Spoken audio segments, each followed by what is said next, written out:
ठीक है।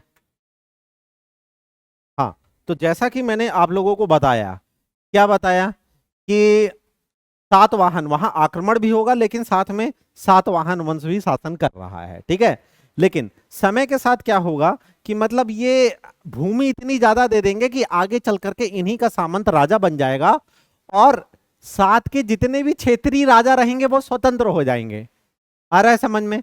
तो इस समय बहुत छोटे छोटे वंश छोटे छोटे क्षेत्र में एक्टिव हो जाएंगे। ये संक्रमण का काल बोला जाएगा, जब तक कि कोई अगला प्रतापी राजा नहीं आ जाएगा। और अगला प्रतापी राजा आ जाएगा तो ऑटोमेटिक सब उसके अंडर में आ जाएंगे, उसको टैक्स देने लगेंगे। समझ में आ रहा है कि नहीं? देखो, राजा दो तरह से राज करता है, या तो आक्रमण करके उसकी जमीन ही हड़प लेता है, या तो आक्रमण करता है तो बोला ठीक है तुम राज करो, हमें टैक्स देते रहो। हमें किससे मतलब है बताइए? टैक्स।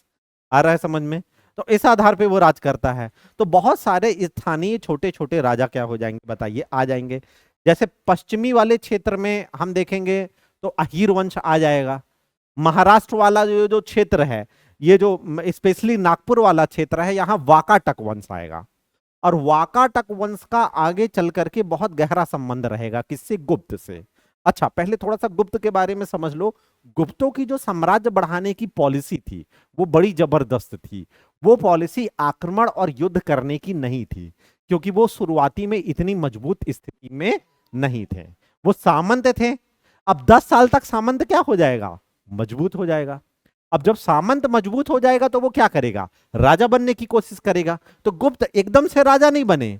तो जो पहला व्यक्ति आएगा वो भी सामंत रहेगा, दूसरा व्यक्ति आएगा वो भी सामंत रहेगा। अब ये लोग क्या करेंगे? तीसरा व्यक्ति आएगा तो वो दिमाग लगाएगा, बोलेगा अब सामंत से क्या बनना है? राजा। इसीलिए शुरुआत के जो दो राजा रहेंगे, श्रीगुप्त और घटोत्कच, तो ये किसकी उपाधि धारण करेंगे? महाराजा। महाराजा मतलब होता है सामंत। सामंत किसकी उपाधि धारण करता है? महाराजा की। जबकि राजा किसकी उपाधि धारण करता है? महाराजा धीराज। महाराजा धीराज मतलब क्या हुआ? राजा। और महाराजा मतलब क्या हुआ? सामंत। ये कॉन्सेप्ट क्लियर हुआ आप लोगों को? तो अब देखो, समझो यहां पे क्या होगा। यहां पे बात कुछ ऐसी होगी कि अब वाकाटक वहां स्ट्रांग हो गया। आ रहा है समझ में?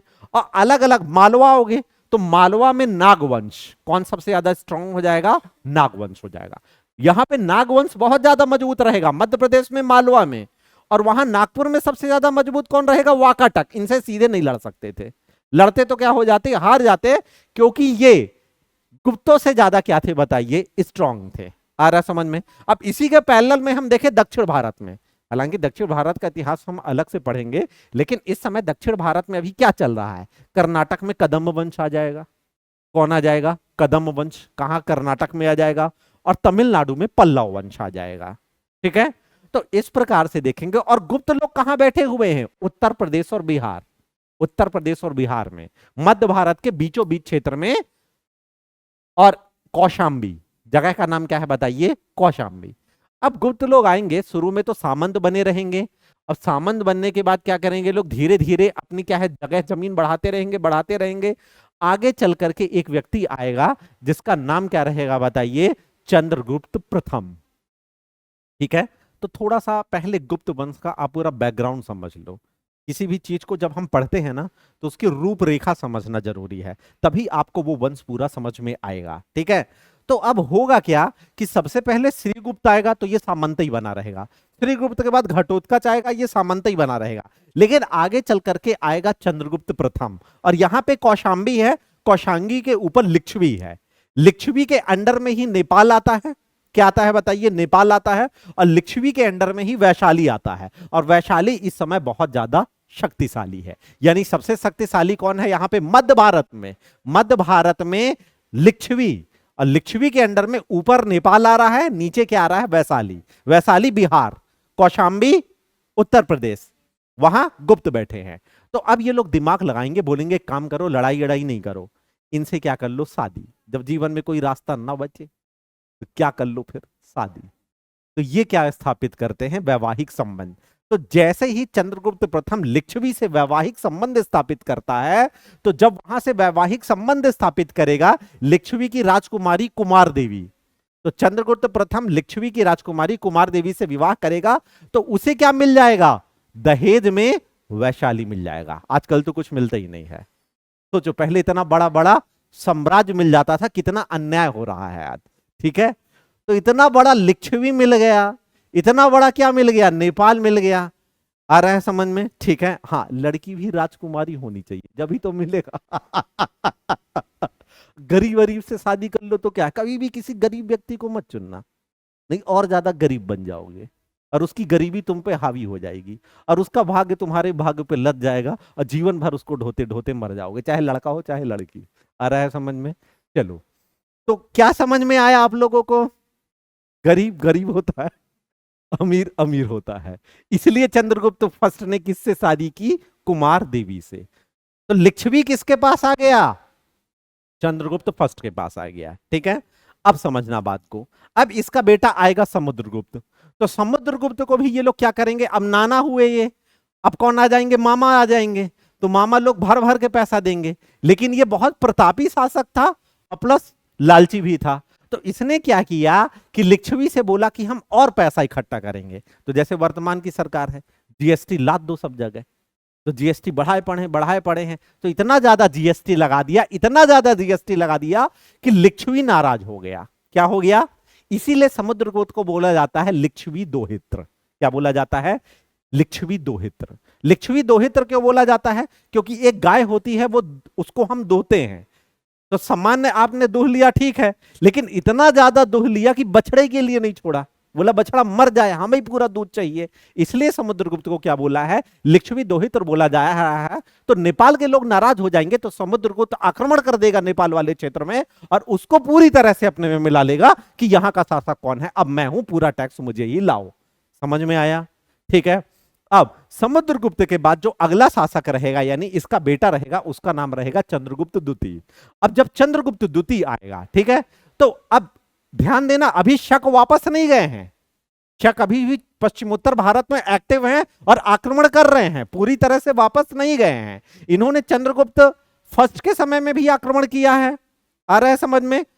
अब चंद्रगुप्त द्वितीय के समय में क्या होगा? बहुत बड़ा शकों का क्या होगा? आक्रमण होगा। तो ये उस समय क्या करेगा? मालवा का सबसे ज्यादा प्रतापी वंश कौन है? नागवंश।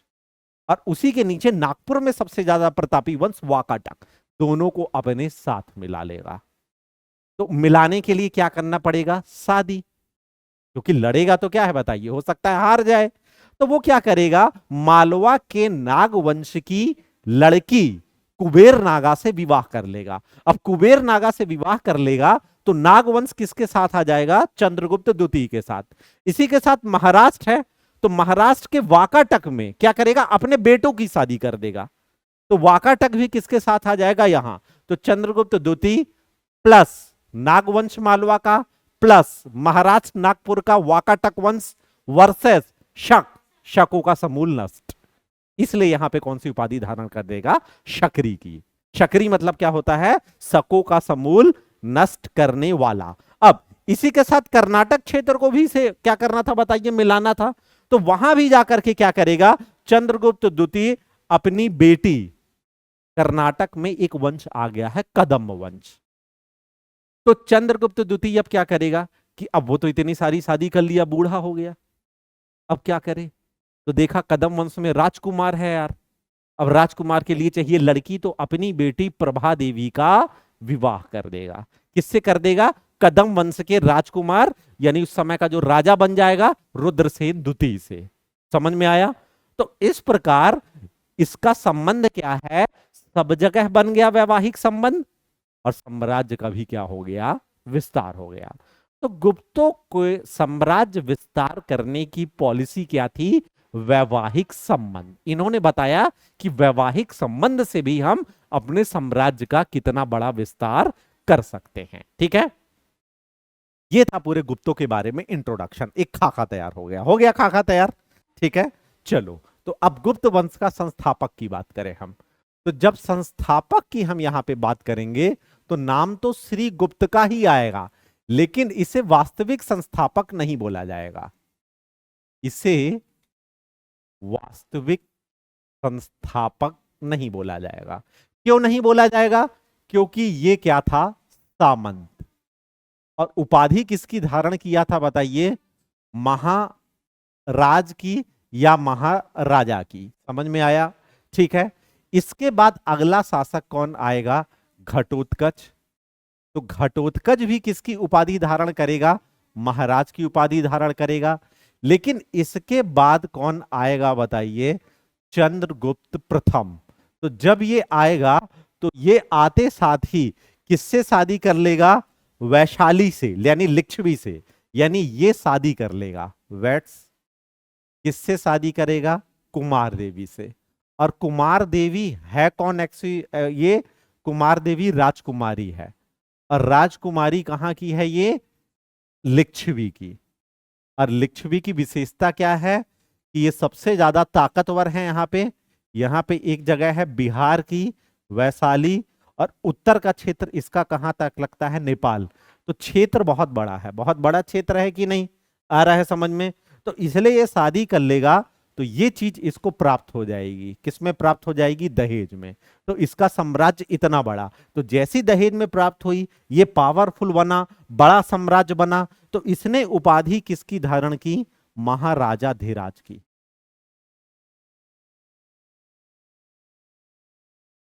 अब महाराजाधिराज की उपाधि धारण करेगा, इस कारण से ये क्या बोला जाएगा? गुप्त वंश का वास्तविक संस्थापक। समझ में आ गया? कौन है वास्तविक संस्थापक? गुप्त। जब प्रश्न पूछेगा कि गुप्त वंश का संस्थापक कौन है तो क्या बताएंगे? श्रीगुप्त। कहानी श्री से शुरू होगी, ठीक है। लेकिन जब पूछेगा वास्तविक संस्थापक कौन है तो कौन है? चंद्रगुप्त फर्स्ट है। वास्तविक संस्थापक ये क्यों है? क्योंकि इसने ही अपने साम्राज्य का क्या किया है? विस्तार किया है। युद्ध से नहीं बल्कि वैवाहिक संबंध से, ठीक है।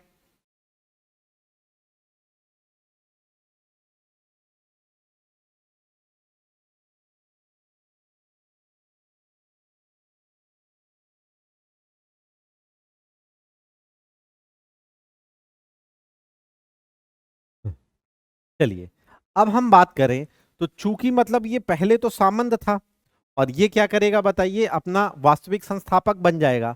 और ये टाइमलाइन जो है तो 319 ईस्वी है।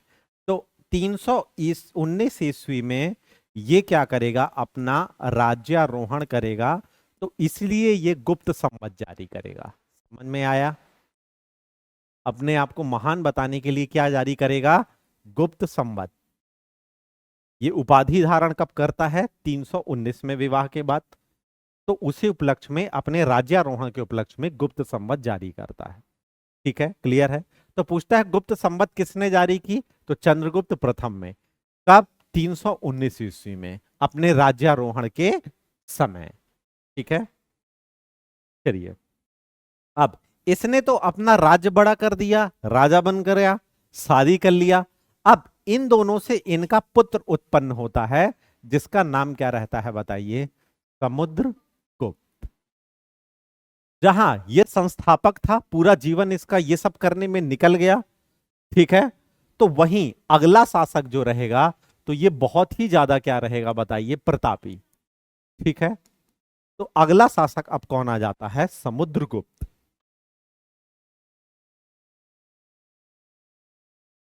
अब समुद्रगुप्त ने अपने जीवन में बहुत बड़े बड़े महान काम किए। क्या महान काम किए? उत्तर भारत के 9 राज्य और दक्षिण भारत के 12 राज्यों को जीत लिया। उत्तर भारत के 9 राज्य और दक्षिण भारत के 12 राज्यों को जीत लिया। और ये पहला ऐसा शासक था जिसने क्या सोचा? दक्षिण विजय के बारे में सोचा। अभी तक कोई भी शासक गया है दक्षिण विजय के लिए? नहीं गया है। आ रहा है समझ में? ठीक है, तो पहला ऐसा शासक था जिसने दक्षिण विजय की। समझ रहे हो? हालांकि इसने दक्षिण में शासन नहीं किया लेकिन दक्षिण विजय की। आ रहा है कि वहां पे आक्रमण किया और राजा लोगों को हरा दिया और बोला ठीक है आप लोग टैक्स हमें देते रहिए। आ रहा है समझ में? ठीक है, तो इसलिए ये इतना बड़ा महान शासक मतलब जो है तो बना। और ये सब जानकारी हमें कहां से मिल रही है? तो इसका बहुत प्रसिद्ध दरबारी कवि है और इसके दरबारी कवि का नाम क्या है? हरिशेन। और हरिशेन अपने राजा की उपलब्धि के बारे में बताने के लिए एक अभिलेख लिखता है जिसका नाम क्या रहता है? प्रयाग प्रशस्ति। प्रयाग मतलब आपका प्रयागराज, ठीक है। प्रशस्ति मतलब होता है प्रशंसा, ठीक है। अभिलेख, और इसमें समुद्रगुप्त के बारे में पूरी हमें जानकारी मिलती है। क्या क्या जानकारी मिलती है? देखिए, जो आपने अभी जाना यहां पे कि दक्षिण विजय, दक्षिण विजय कितना प्रतापी शासक था, कि प्राचीन भारत का पहला शासक जिसने दक्षिण विजय का क्या किया बताइए? अभियान किया। इसी के साथ साथ इसने क्या कर दिया, जब आया तो इसने बोला कि चलो तुम लोग ज्यादा टैक्स दो, दक्षिण विजय अभियान पे जाना है, और ज्यादा पैसा दो, दक्षिण विजय पे जाना है, और ज्यादा पैसा दो, दक्षिण विजय पे जाना है। तो लोग परेशान हो जाएंगे कि नहीं? तो ये नेपाल वाला क्षेत्र कर देगा विद्रोह, तो ये यहां पे क्या कर देगा? अटैक, और अटैक करके इसको फिर से अपने अंडर में ले लेगा। क्योंकि बहुत ज्यादा पैसा यहां पे लिया। ये सब कहानी जो मैंने अभी यहां पे सुनाई, ये कौन बता रहा है? हरिसेन। कहां? प्रयाग प्रशस्ति अभिलेख में। तो इस कारण से, इस घटना के कारण समुद्रगुप्त को क्या बोला गया है? लिच्छवी दोहित्र। इतना ज्यादा भी मत दोह लो कि गाय का दूध ही खत्म हो जाए। समझ में आया? ठीक है, चलो। अब इसी के साथ साथ ये पहला ऐसा शासक था, ये सब कहां पे लिखा है? हम क्या पढ़ रहे हैं? समुद्रगुप्त। बहुत अच्छा प्रश्न बनता है मेंस में कि समुद्रगुप्त की उपलब्धियों का मूल्यांकन करें, एज इट इज छाप देना है। समझ में आ रहा है कि नहीं? ठीक है। ये पहला ऐसा राजा था जिसने सीमा पार आक्रमण किया है। सीमा पार आक्रमण मतलब समझ रहे हो? श्रीलंका तक पहुंच गया था। कहां पहुंच गया था बताइए? श्रीलंका तक पहुंच गया था, ठीक है। तो इसने आक्रमण कहां तक कर दिया बताइए? श्रीलंका तक आक्रमण कर दिया, है ना। तो हाँ, तो अब बात आती है कि ये पहला शासक था जिसने सीमा पार क्या कर दिया बताइए? आक्रमण कर दिया। दूसरे देश में क्या कर दिया इसने? वहां पर जाकर के मतलब आक्रमण कर दिया। लेकिन मैंने बताया ना, समुद्रगुप्त राज्य स्थापित नहीं करेगा। समुद्रगुप्त राज्य स्थापित नहीं करेगा, बल्कि कर लेगा। अब यहां पे थोड़ा हिस्ट्री में एग्जाम में आपको कंफ्यूज करता है। कैसे कंफ्यूज करता है? पूछता है कि सरहद पार आक्रमण करके वहां पे राज करने वाला शासक कौन था? तो वो चोल लोग थे। राज राजा प्रथम था। कौन था? राज राजा प्रथम। राज राजा प्रथम श्रीलंका में आक्रमण करके आगे चल करके चोल राजा है, जिसका नाम क्या है? राज राजा प्रथम। तो वो श्रीलंका पे आक्रमण करके वहां पे क्या कर देगा बताइए? अपना राज्य स्थापित करेगा। लेकिन इसके पहले जो समुद्रगुप्त आया था, तो समुद्रगुप्त क्या करेगा? केवल आक्रमण करके वहां से टैक्स लेगा। तो दो तरह का प्रश्न पूछेगा कि सरहद पार आक्रमण करने वाला पहला राजा कौन था? समुद्रगुप्त। और सरहद पार राज्य स्थापित करने वाला पहला राजा कौन था? राज राजा प्रथम, जो कि कैसा था बताइए? चोल राजा। और ये राज राजा प्रथम ये सब इसलिए कर पाया क्योंकि इसके पास बहुत मजबूत नौसेना थी। आ रहा है समझ में? बड़े बड़े जल जहाज थे, और उसमें क्या बहुत बड़ी बड़ी इसके पास क्या थी बताइए? सेना थी। यहां तक कि इसने इंडोनेशिया, थाईलैंड, कंबोडिया यानी साउथ ईस्ट एशिया में सब जगह क्या कर लिया था? इन चोल राजाओं ने अपना अधिकार स्थापित कर लिया था। समझ में आ रहा है? बहुत प्रतापी राजा था। उसको हम दक्षिण भारत के इतिहास में पढ़ेंगे। साउथ इंडिया की बहुत सारी पिक्चरें इनके ऊपर बनती हैं। समझ रहे हो? चलो, तो इस तरह आपने ये देखा। अब श्रीलंका का उस समय राजा था, जब समुद्रगुप्त ने हराया तो श्रीलंका के राजा ने उसकी अधीनता स्वीकार कर ली और बोला ठीक है, हम अपने राज्य का कर आपको देंगे। और उस राजा का नाम क्या था? महेंद्र पांच, महेंद्र पंचम। अब ये जो महेंद्र पांच राजा रहेगा तो बोलेगा ठीक है, मैं कर दे रहा हूं आपको, लेकिन मेरी आपसे एक क्या है बताइए? एक निवेदन है। निवेदन क्या करता है कि संघमित्रा और महेंद्र आए थे, तो हमने श्रीलंका का राजकीय धर्म बौद्ध को ग्रहण कर दिया। अशोक ने राजकीय धर्म नहीं किया था, लेकिन संघमित्रा और वो आए तो वहां का राजा डर के क्या कर दिया? सीधे बोल दिया कि हम अपना राजकीय धर्म बौद्ध ग्रहण कर क्या करते हैं बताइए? जारी करते हैं। आ रहा है? और खुद ही निर्वासित जीवन जीने लगा। ठीक है। तो अब महेंद्र पंचम बोलेगा कि यार आप हमें बुद्ध जी के जीवन से संबंधित कोई भी जानकारी मतलब कोई भी सामग्री भेंट करिए। जैसे कनिष्क भिक्षा पात्र ले गया था पाटलिपुत्र से, तो हमको भी आपको भेंट स्वरूप दीजिए। तो समुद्रगुप्त क्या बोलता है, पता करता है कि क्यों बुद्ध जी का कुछ रखा है, तो पता चलता है कि बुद्ध जी का दांत रखा हुआ है। तो बुद्ध जी का दांत यानी बुद्ध के अवशेष किसको दे देता है, दांत किसको दे देगा, ये महेंद्र को दे देगा। तो महेंद्र श्रीलंका में इसी दांत को रख के क्या बनवा देगा, स्तूप बनवा देगा। तो पूछता है कि बुद्ध के अवशेष में उनके दांत कहाँ रखे हुए हैं, तो कहाँ रखे हुए हैं, श्रीलंका। और श्रीलंका में किस जगह पे रखे हुए हैं, उस शहर का नाम है केंडी। कहां पे रखा हुआ है, केंडी में। कहां से मिला था, महेंद्र पांच को। किससे, किसने दिया है, ये समुद्रगुप्त ने दिया है। ठीक है, इसने बोला ठीक है ले लो। वैसे भी हम क्या है, महादेव को मानते हैं, तो ये दांत उनका रखा है और इसमें कोई ब्रेसेस नहीं कर रहा है, ले जाओ बढ़िया ब्रेसेस कराना और चमकाना इसको। ठीक है, अब जब ये सारी घटना देखा, गुप्त के समय में बहुत सारे चीनी यात्री भारत आएंगे। क्यों आएंगे, क्योंकि चीन धर्म में बौद्ध धर्म का प्रचार प्रसार हो गया। प्रचार प्रसार हो गया तो सबके मन में जिज्ञासा हुई कि भैया आखिर कौन है, कौन है, कौन है बुद्ध, उनका जीवन जाने, यात्रा जाने। तो बहुत सारे चीनी यात्री आते हैं। तो चीन का उस समय राजा रहता है, और उस चीन के राजा का नाम क्या रहता है, तो वो बोलता है, उस चीन के राजा का नाम सियांग है। तो वो बोलता है कि जिस प्रकार आपने बुद्ध जी का दतवा ओखो दिए हो, हमको भी कुछ दे दो। बोले चलो एक बलवा दे दो। तो वो बाल क्या दे दिए, बाल। तो बाल कहां चला गया बताइए, चाइना में। उनने भी क्या बना लिया बताइए, स्तूप बना लिया। समझ में आया। तो सब समुद्रगुप्त क्या कर रहा है बताइए, भेंट कर रहा है। ठीक है, अब ये सब क्यों कर रहा है, क्योंकि इसके दरबार में एक बहुत बहुत उच्च लेवल का बौद्ध दार्शनिक रहता था। जैसे वहां पे बौद्ध दार्शनिक कौन था बताओ, वसुमित्र था, आ रहा है, अश्वघोष को भी पाया। तो इसके में बहुत इंपॉर्टेंट बौद्ध दार्शनिक है जिसका नाम क्या है, वसु बंधु। ठीक है, तो ये जो इसके दरबार में रहता है जिसका नाम क्या है, वसु बंधु। तो वसु बंधु इसे बौद्ध धर्म के बारे में बताता है, तो ये प्रभावित होता है। तो यही इन लोग को सब दिलवाता है। क्यों, क्योंकि बौद्ध धर्म का ज्यादा से ज्यादा क्या हो बताइए, प्रचार प्रसार हो, राष्ट्रीय नहीं बल्कि अंतरराष्ट्रीय स्तर पे। तो अंतरराष्ट्रीय स्तर में डायरेक्ट नहीं लेकिन इनडायरेक्ट समुद्रगुप्त ने बौद्ध धर्म को क्या दिया, संरक्षण दिया। समझ में आया, ठीक है, क्लियर है ना। अब इसी के साथ ये क्या होगा कि आगे चल करके समुद्रगुप्त क्या है, अब यहां पे थोड़ा सा डिस्प्यूट है सिक्के को लेकर के। देखो अब बात आती है सिक्का की। तो एक सिक्का तो ये खुद ही देखो, ये गुप्त लोग सांस्कृतिक मूल्य को बहुत संरक्षण दिए। जो गुप्त काल बोला जाता है वो साहित्य और संस्कृति का स्वर्ण काल बोला जाता है। किसका, साहित्य का भी बोला जाता है, संस्कृति का।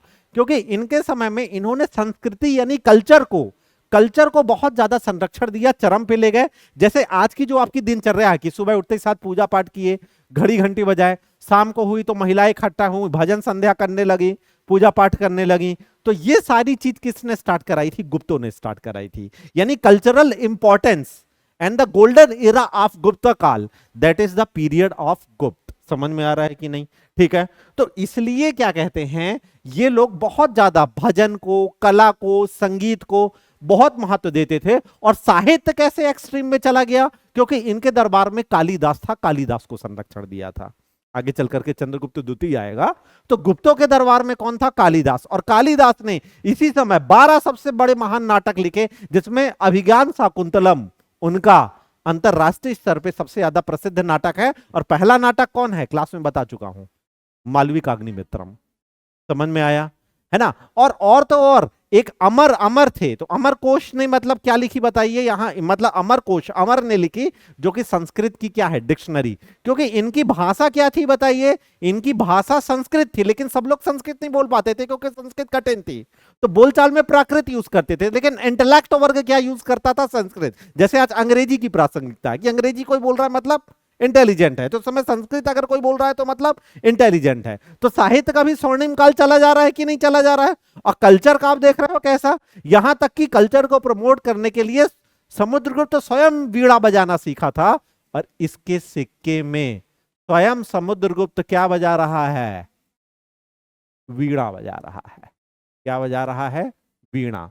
तो वीणा बजाते हुए कौन शासक, समुद्रगुप्त। इसी के साथ इसने सिक्के जारी किए, राजा रानी के सिक्के, कि एक तरफ राजा बना रहेगा, एक तरफ रानी बनी रहेगी। इसको लेकर के डिस्प्यूट है। कुछ लोग कहते हैं कि जब चंद्रगुप्त प्रथम का विवाह हुआ था किससे, कुमार देवी से, लिच्छवी की राजकुमारी, तो उसने राजा रानी के सिक्के जारी किए। लेकिन कुछ लोग कहते हैं कि समुद्रगुप्त। ठीक है, तो जब जब इतिहास में विवाद होगा तो आप किसको उठाएंगे, जो इतिहासकार रहेगा उसको उठाएंगे। ठीक है, तो जो हेमचंद्र चौधरी हैं, कौन, हेमचंद्र चौधरी, तो वो क्या बता रहे हैं कि इसको चंद्रगुप्त प्रथम ने जारी किया है, जबकि बाकी लोग क्या बोल रहे हैं कि समुद्रगुप्त जारी किया है। बोल रहे हैं कि समुद्रगुप्त ने बोला कि पापा मम्मी के सिक्के क्या करो, जारी करो। समझ में आया? तो एग्जाम में पूछेगा तो अगर ये दोनों ऑप्शन रहेंगे तो आप टिक किसको लगाएंगे, इसको, और ये ऑप्शन में नहीं रहा, ये रहा, तो टिक किसको लगाएंगे, इसको। समझ में आ गया कि नहीं? मतलब प्रायोरिटी किसको देंगे, इसको, और दूसरे नंबर में किसको, इसको। समझ में आया? और दोनों ऑप्शन में है तो किसी को भी टक लगा देना, वो सही रहेगा। हम हाई कोर्ट में पिटीशन लगा देंगे। ठीक है, तो वो नंबर अगर गलत रहेगा तो सही हो जाएगा आपका। ठीक है, चलो आगे बढ़े। अब समुद्रगुप्त के दो बच्चे होंगे, समुद्रगुप्त के दो बच्चे होंगे। ठीक है, एक का नाम रहेगा रामगुप्त, ये बड़ा बेटा है, और दूसरे का नाम रहेगा चंद्रगुप्त द्वितीय, और यही आगे चल करके उपाधि धारण करेगा किसकी, विक्रमादित्य की। इसलिए इसे बोला जाएगा चंद्रगुप्त विक्रमादित्य बोला जाएगा। ठीक है, क्लियर है ना? अब देखो, समुद्रगुप्त के बाद राजा कौन बनेगा, बड़ा बेटा बनेगा कि छोटा बेटा बनेगा? ठीक है, छोटा बेटा, वो सॉरी बड़ा बेटा बनेगा। तो अगला राजा कौन बना बताइए, रामगुप्त। ठीक है, अगला राजा कौन बना, रामगुप्त। ठीक है, और ये समय कब आ गया, ठीक है, 375 ईस्वी, और ये शासन कब तक इसका, 5 साल। तो ये 5 साल का गुप्त काल का अंधकार युग को बोला जाता है, क्योंकि यहां अंधेरे में कुछ हुआ था। अब क्या हुआ था वो देखते हैं। ये युग काहे का बोला जाता है, 5 साल, गुप्त काल का अंधकार युग बोला जाता है। अब क्यों अंधकार युग बोला जाता है, समझना बात को यहां पे। ठीक है, क्योंकि जो रामगुप्त था तो ये बहुत ही ज्यादा कैसा व्यक्ति था, निर्बल, आ रहा है समझ में, और बहुत ज्यादा डरपोक शासक था। ठीक है, इसकी शादी एक बहुत खूबसूरत कन्या से होती है जिसका नाम क्या रहता है, ध्रुव स्वामिनी, जो हमेशा पर्दे के पीछे रहती है, क्योंकि जैसी पर्दा खोलती है तो कई लोग बेहोश हो जाते हैं। ठीक है, इतनी ज्यादा ये क्या थी बताइए, सुंदर थी। जैसे क्या हो गई, तमन्ना भाटिया। ठीक है, क्लियर है ना? अब देखो समझना। ठीक है, अब यहां पे क्या होगा कि इसी के समय यहां पे आक्रमण होगा। ठीक है, इसी के समय यहां पे आक्रमण होगा। ठीक है, और यहां पे ये जो आक्रमण करेगा वो कौन करेगा, शक लोग करेंगे। कौन करेगा बताइए, शक लोग करेंगे। ठीक है, तो शकों का राजा, शकों का राजा जिसका नाम क्या है बताइए, शकराज। अब बोलेगा कि यार इनको हराना है तो ये क्या करेगा, समर्थन प्राप्त करेगा, और बहुत ही क्रूर शासक रहेगा इस समय बंगाल का गौड़ वंश। और बंगाल का गौड़ वंश का शासक जो बहुत क्रूर रहेगा जिसका नाम क्या है, शशांक। तो ये दोनों मिलकर के आएंगे। ठीक है, क्लियर है? और शक बहुत दूर दूर तक, शक राज को, इसको कौन पसंद थी, ध्रुव स्वामिनी। और दूसरा राज्य भी जीतना था, क्योंकि पश्चिमोत्तर भारत से आगे तक शक गए थे, अब पीछे समेट रहे हैं कि नहीं समेट रहे हैं बताओ, तो आगे बढ़ेंगे कि नहीं? अब आक्रमण क्यों किया, क्योंकि ये लोग इनके क्षेत्र में घुसे, तो ये लोग वापस लेंगे कि नहीं लेंगे बताओ, बिल्कुल लेंगे वापस अपना क्षेत्र। तो इसके लिए ये दोनों मिलके लड़ते हैं। तो यहां पे कौन, ये लोग जीत जाएंगे और पराजित कौन हो जाएगा बताइए, रामगुप्त। और जैसे ही रामगुप्त पराजित हो जाएगा तो एक संधि करेंगे, और संधि के तहत क्या बोलेंगे कि ध्रुव स्वामिनी को कौन ले जा रहा है, हम ले जा रहे हैं।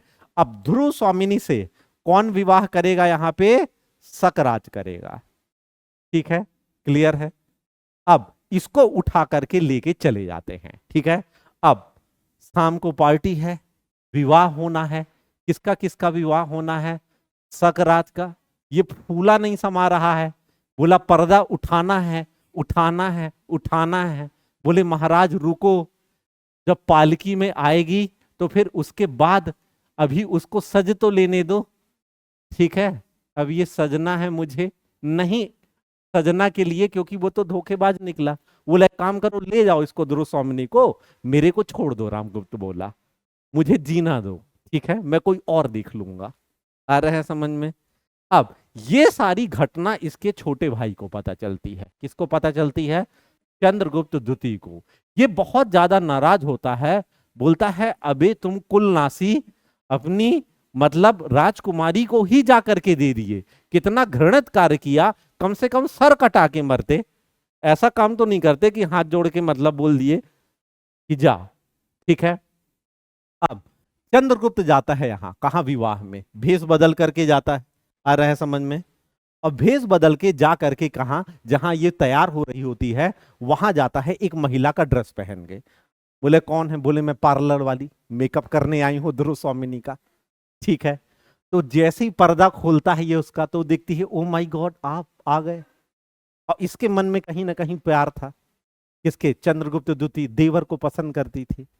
चंद्रगुप्त द्वितीय बोलेगा कि बिल्कुल कोई टेंशन मत लो, अब पालकी में बैठ के कौन जाऊंगा? मैं। अब उस पालकी में कौन बैठ जाता है? सज धज के चंद्रगुप्त द्वितीय। अब विवाह समारोह हो रहा है, पालकी में बैठ के आई। अब इसको मचला जा रहा है ये कि मैं शादी के पहले ही देखना चाहता हूं उसको। तो जाके पालकी खोलता है तो चंद्रगुप्त तुम और यहां से खच उसका गला ही काट दिया। बोला ले और देखेगा? बोला अब देख। और उस पालकी में किसको बैठाता है? ध्रुव स्वामिनी को, और वापस ले जाता है। तो किसको मार दिया चंद्रगुप्त द्वितीय ने? चंद्रगुप्त द्वितीय ने जा करके किसको मार डाला? शकराज को। और मारने के बाद आया तो रामगुप्त को बोला कि चलो तुम भी कायर हो इसलिए तुम्हारी भी हत्या। अब अगला शासक कौन? मैं। और ध्रुव स्वामिनी कौन? मेरी अब पत्नी। इससे क्या कर लेगा? शादी। आ रहा है समझ में? इस प्रकार ये 5 साल अंधकार का युग बोला जाएगा। क्यों? क्योंकि इसमें बुराई है, गुप्तों की बुराई है कि नहीं, तो इसलिए इसको अवॉइड किया जाता है। आ रहा है समझ में? अब अगला शासक कौन बनेगा बताइए? चंद्रगुप्त द्वितीय बनेगा। तो इस प्रकार से अब अगला बहुत ही प्रतापी शासक कौन बन रहा है? चंद्रगुप्त द्वितीय। ठीक है, अब हम इसके बारे में पढ़ते हैं। अब शक नाराज हो जाएंगे चंद्रगुप्त द्वितीय से कि नहीं हो जाएंगे बताइए? बदला लेना चाहेंगे कि नहीं लेना चाहेंगे? और बहुत भयानक बदला लेंगे इस बार। अब चंद्रगुप्त द्वितीय बोलेगा कि यार ये कांड तो करके मैं आ गया हूं, लेकिन अब पूरे शक साथ में आएंगे, शशांक भी आ जाएगा, 2-3 को और समेट ले आएंगे। उनसे मुलाकात कहां होगी? डायरेक्ट युद्ध भूमि में होगी। तो इसलिए ये क्या करता है, देखता है कि एक काम करो यार, एमपी में सबसे शक्तिशाली कौन है? नागवंश, यानी यहां मालवा। मालवा में कौन है? नागवंश। ठीक है, वहां एमएच में यानी कि नागपुर में सबसे शक्तिशाली कौन है बताइए? वाकाटक। तो इन दोनों से सहयोग मांगेगा।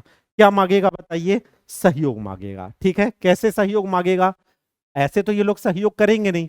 तो नागवंश की जो राजकुमारी है जिसका नाम क्या है बताइए? कुबेर नागा। ठीक है, तो कुबेर नागा से ये क्या कर लेगा? विवाह। ध्रुव स्वामिनी बोलेगी कि नहीं तुम तो मुझसे प्यार करते हो, तो बोलेगा तुम्हारे लिए कर रहा हूं, नहीं तो मैं ही नहीं रह जाऊंगा तो किसको प्यार करोगी? तो इसलिए मैं किससे शादी कर रहा हूं। तो वो तैयार हो जाएगी कि नहीं? बोले या तो जीवन ही खत्म हो जाए या 2 साथ में रहें। बोले इसको भी रखे रहेंगे, कोई दिक्कत दिक्कत नहीं है। तो इससे क्या कर लेगा? विवाह कर लेगा। तो जैसे ही विवाह कर लेगा इससे चंद्रगुप्त द्वितीय, तो किसका समर्थन प्राप्त हो जाएगा? नागवंश का। अब इसकी कौन रहेगी पुत्री, जिसका नाम क्या रहेगा बताइए? प्रभावती। तो प्रभावती का विवाह किससे कर देगा? वाकाटक वंश के राजा रुद्रसेन से। तो रुद्रसेन जो द्वितीय रहेगा, तो रुद्रसेन द्वितीय से विवाह कर देगा। तो यहां बेटी का विवाह कर दिया, क्योंकि अब इतने विवाह कर चुका है कि बुढ़ा हो गया है। तो बोले अब ये तो विवाह यहां, और ऊपर से यहां लड़का है तो इसके लड़की हुई, तो प्रभावती का विवाह इससे कर लिया। अब ये लोग सब साथ में आ गए। कितने वंश साथ में आ गए? 3 वंश। पहला नागवंश, दूसरा वाकाटक वंश, और तीसरा कौन बताइए? गुप्त वंश। अब ये बोलेगा सको को आओ तुम लोग की चटनी बनाते हैं। ठीक है, अब लड़ाई होगी सको से। तो सको का ये क्या कर देगा? सको का समूल नष्ट कर देगा और उपाधि धारण करेगा। किसकी? सकरी की। आ रहा है समझ में? इस प्रकार ये कूटनीति से ये युद्ध जीत जाता है। समझ में आया? और पूरा मालवा और पूरा नासिक किसके अंडर में रहता है? सको के। अब किसके अंडर में आ गया? ये शक से सकरी के पास आ गया। सकरी मतलब कौन है? चंद्रगुप्त द्वितीय। तो समझ में आ गया? इसके आगे अब हम कल देखते हैं। ठीक है, तो गुप्त वंश की क्लास 2, जिसमें गुप्त वंश खत्म हो जाएगा और उसके बाद हम कहां पे आ जाएंगे, वर्धन वंश में। ठीक है।